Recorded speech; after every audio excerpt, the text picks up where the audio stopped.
ತಮ್ಮ ಹೆಸರು ರಾಜು ಅಂತ. ಕಾರ್ಯಾನಿಕ ಅಧಿಕಾರಿ ಮಂಜುಳಾ ಅಂತ ಒಬ್ರು ಇದ್ದಾರೆ ದೇವಸ್ಥಾನದಲ್ಲಿ. ಅವ್ರು ಇದಕ್ಕೆ ಮುಂಚೆ ದುಡ್ಡು ಇಸ್ಕೊಂಡಿದ್ದಾರೆ ನಮ್ಮ ಹತ್ರ. ದುಡ್ಡು ಎಷ್ಟು ಅಂದ್ರೆ ಒಂದು 51, ಅದು ಫುಲ್ ಹೇಳಕ್ಕಾಗಲ್ಲ, 1 ಲಕ್ಷ ಆ ತರ ಇಸ್ಕೊಂಡು ನೀವು ಮನೆ ಕಟ್ಕೊಳ್ಳಿ. ಇದರಲ್ಲಿ ಸಂಬಂಧಪಟ್ಟಂದು ರವಿ ಇದ್ದಾನೆ, ನಾರಾಯಣ್ ಅವರು ಇದ್ದಾರೆ, ಮಂಜುಳಾ, ಇವ್ರು ಮೂವರು ಹಿಂಗಿದ್ದಾರೆ ಟೀಮ್ ವರ್ಕ್. ಯಾಕೆ ಹಿಂಗ್ ಮಾಡ್ತಾರೆ ದೇವಸ್ಥಾನದಲ್ಲಿ?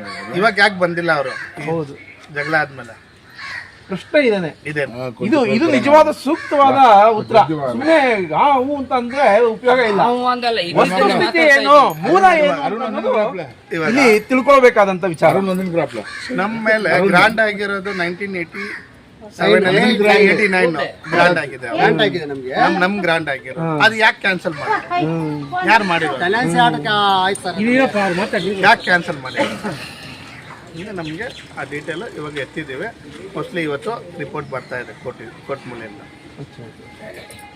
ಈಗ ನೀವು ಈ ಹಿಂದೆ ಕೆಲವು ಅಧಿಕಾರಿಗಳು ಹಣ ಬಂದು ಇಸ್ಕೊಂಡು ಹೋಗಿದ್ದಾರೆ. ಆ ಸಮಯದಲ್ಲಿ ಏನು ಅವರು ನಿಮಗೆ ಭರವಸೆ ಕೊಟ್ಟಿದ್ರು? ಬಟ್ ನೀವು ಮನೆ ಕಟ್ಟಿ ನಾವು ಯಾರು ಬರಲ್ಲ, ಏನು ಆಗೋದಿಲ್ಲ,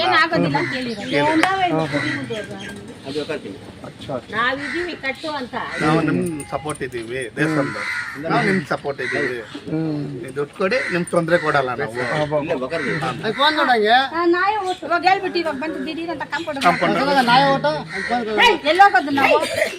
ನಮಸ್ಕಾರ ವೀಕ್ಷಕ ಬಂಧುಗಳೇ, ಇವತ್ತು ಮುಜರಾಯಿ ಇಲಾಖೆಯಲ್ಲಿ ಯಾವ ರೀತಿ ತಪ್ಪುಗಳು ಮಾಡ್ತಾರೆ, ಮುಜರಾಯಿ ಇಲಾಖೆ ಕಣ್ಮುಚ್ಕೊಂಡಿದೆ ಅಂತ ಈ ಅಧಿಕಾರಿಗಳಿಗೆ ಮತ್ತೆ ನೌಕರರಿಗೆ ತುಂಬಾ ಚೆನ್ನಾಗಿ ಗೊತ್ತು.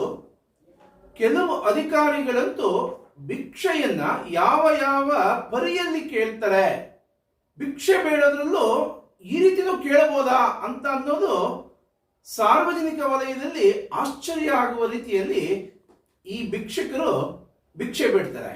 ಧರ್ಮರಾಯ ಸ್ವಾಮಿ ದೇವಾಲಯದ ನೀಲಸಂದ್ರದಲ್ಲಿರುವಂತ 15 ಎಕರೆ 12 ಕುಂಟೆ ಜಾಗ ಏನಿದೆ, ಕಳೆದ 10-15 ವರ್ಷಗಳಿಂದ ಯಾವ ಅಧಿಕಾರಿಗಳನ್ನ ರಾಯರಾಯ ಸಮೂಹ ದೇವಾಲಯಕ್ಕೆ ಹಾಕಿದ್ರು ಮತ್ತು DC ಆಫೀಸು ಕೇಂದ್ರ ಕಚೇರಿಯಲ್ಲಿ ಕಡತಗಳನ್ನು ನೋಡಿಕೊಳ್ಳುವಂತ ಅಧಿಕಾರಿಗಳಿರ್ಬೋದು, ಈ ರೀತಿಯ ವ್ಯಕ್ತಿಗಳು ಯಾವ ರೀತಿ ಕೆಲವು ಅಧಿಕಾರಿಗಳು ದುರುಪಯೋಗ ಪಡಿಸಿಕೊಂಡು ಅಕ್ಷರಶಃ ಭಿಕ್ಷೆ ಬೇಡಿದ್ದಾರೆ ಅಂತ ಅಂದ್ರೆ ಆಶ್ಚರ್ಯ ಆಗುತ್ತೆ. ಅದನ್ನ ಒಪ್ಕೊಳ್ಳೇಬೇಕಾಗುತ್ತೆ ವಿತ್ ದಾಖಲೆ ಸಮೇತ. ಯಾರಾದ್ರೂ ಬಿಲ್ಡಿಂಗ್ ಕಟ್ತಿದ್ರೆ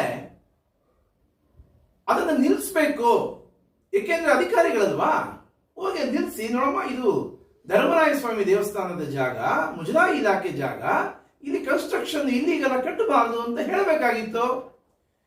ಈ ಅಧಿಕಾರಿಗಳೇ ಹೋಗಿ ನೇರವಾಗಿ ಬಿಲ್ಡಿಂಗ್ ಕಟ್ಟಿ ಪರವಾಗಿಲ್ಲ, ನಾವೇ ಅಧಿಕಾರಿಗಳು, ಬೇರೆ ಇನ್ಯಾರು ನಿಮ್ಮನ್ನು ಬಂದು ಕೇಳೋದಿಲ್ಲ, ನಮ್ಮನ್ನೇನು ನೋಡ್ಕೊಳ್ಬೇಕು ಅದು ನೋಡ್ಕೊಂಡ್ಬಿಡಿ ಅಂತೇಳಿ ಯಾವ ಪರಿಯಲ್ಲಿ ಇವರು ಭಿಕ್ಷೆ ಬೇಡಿದ್ದಾರೆ ಅಂತ ಅಂದ್ರೆ, ಬಿಲ್ಡಿಂಗ್ ಕನ್ಸ್ಟ್ರಕ್ಷನ್ ಟೈಮ್ನಲ್ಲಿ ಹೋಗಿ 50,000 1 ಲಕ್ಷ ಒಂದು ಸಲಿಗೆ ಒಂದು ಬಾರಿಗೆ ತಗೊಳ್ಳೋದು.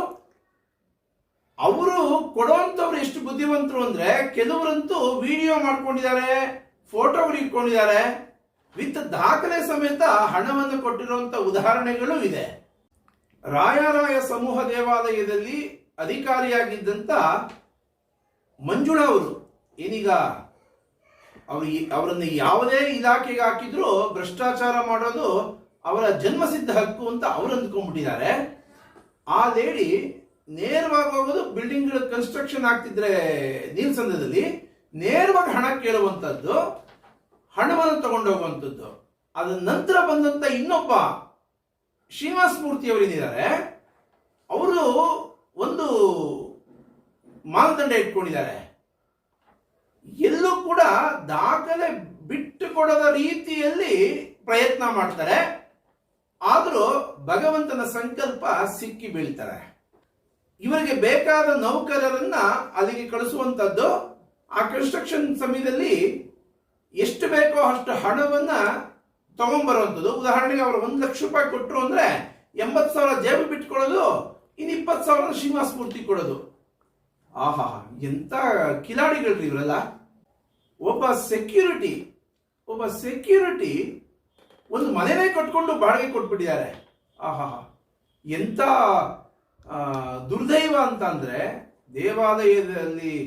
ದೇವಾಲಯದ ಕೆಲಸ ಮಾಡುವಂತ ಅಧಿಕಾರಿಗಳಿರ್ಬೋದು, ನೌಕರರಿರ್ಬೋದು, ಔಟ್ಸೋರ್ಸಿಂದ ಬರುವಂತ ಸೆಕ್ಯೂರಿಟಿಗಳಿರ್ಬೋದು, ಇಲಾಖೆಯನ್ನ ಭೋಗ ವಸ್ತುವನ್ನಾಗಿ ಮಾಡ್ಕೊಂಡಿದ್ದಾರೆ.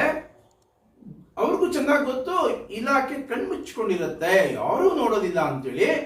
ಆದ್ರೆ ಮೂರನೇ ಕಣ್ಣು ಬೇರೆ ಇದೆ ಅಂತ ಅನ್ನೋದನ್ನ ಮರೆತು ಬಿಟ್ಟಿದ್ದಾರೆ ಅನ್ಸುತ್ತೆ.